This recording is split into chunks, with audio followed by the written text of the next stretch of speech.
Okay, so as we come to the end of this particular module on building great teams, I think obviously we've emphasized the point many times now about um, you you can only build a great team if you are displaying great leadership qualities, and the people who work for you have to respect you and your ability.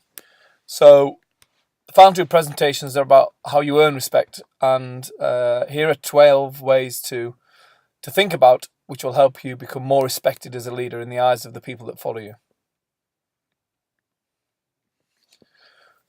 So I think the fundamental point in this quote is you should show it to others even before they've done anything. So you should respect everyone in an organization. I think I've said many times now there is no ABC of importance. So the most senior manager in the organization is as important as the most junior person in the team. And respect everyone, and at the same time, do not expect it simply because you've got a leadership position. You've got to earn it from people rather than assume it's going to be granted as some form of title that goes along with your position.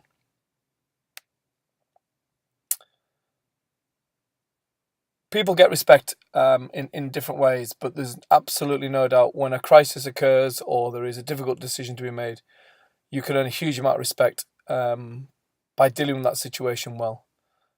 So no one wants difficult decisions or difficult situations to deal with, but certainly it does help in developing your respect in the eyes of the people that follow you. I think respect isn't automatically given when you first arrive in a team or you start leading people. It develops over time, and shared experience develops a greater level of respect. And that experience might be anything from just working together day to day, or socializing together, or dealing with a difficult decision together, or doing an away trip together, or whatever it is. The longer you are together, the more mutual respect, if you are conducting yourself well, will be developed. Because those shared experiences develop trust, and if you are consistent with the way you behave, people will trust you and respect you more.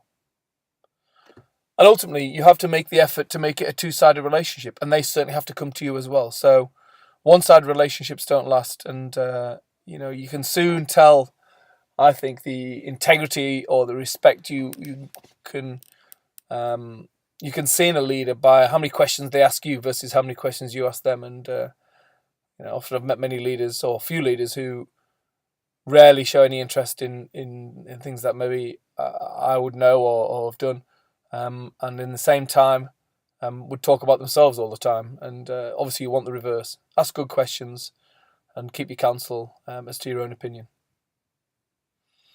People don't care how much you know until they know how much you care. I think that's really, really important. A really excellent quote there. So they're not too bothered about your knowledge, but they want to know, are you a caring person? Are you prepared to help them get better and improve them as individuals? And make an effort to understand them. We've talked about it before. Turn the phone off. Set aside key time for you and your employee or the person you're leading to have the conversation, and make sure it's quality time and uninterrupted, and you understand where their point of view is coming from. Believe in people before they succeed. Everyone loves a win. It's easy to have faith in people before they've proved themselves. It's much tougher to believe in people before they have proved themselves. So, it should say, sorry, you can see the typo there. It's easy to have faith in people after they have proved themselves. It is much tougher to believe in people before they've proved themselves. You can tell this is a rough and ready leadership guide, but you get the point. I think when you're picking young players in a team, it's very difficult to do, but if you show them trust, you often get trust back. And if you believe in them, then they will often repay that trust. The easy thing to do is pick the seasoned warrior who's proven himself on the big stage. But at some point, we have to bring through a next generation of players and of future leaders. People rise or fall in the expectations people have of them. If you believe in them, expect them to do well, they will go the extra mile.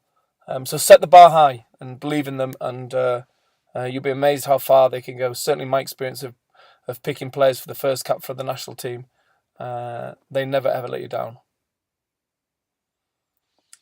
And if we fail, then instill confidence again and explain to them that success is a journey. You know, it never goes in a straight line upwards. There's always going to be ups and downs along the way. It does help if you win, and that certainly helps respect be earned, because that mutual respect will be gathered because the way in which you obviously took on the challenge and came out the top end of the other side. To lead yourself, use your head. To lead others, use your heart. So always be thinking about yourself. And when you're leading other people, lead with your heart and show a passion and a caring attitude towards them, and they will respond in kind. And if you can follow those 12 qualities, then you will earn respect, and you'll be respected. And that's a great quality for a leader to have.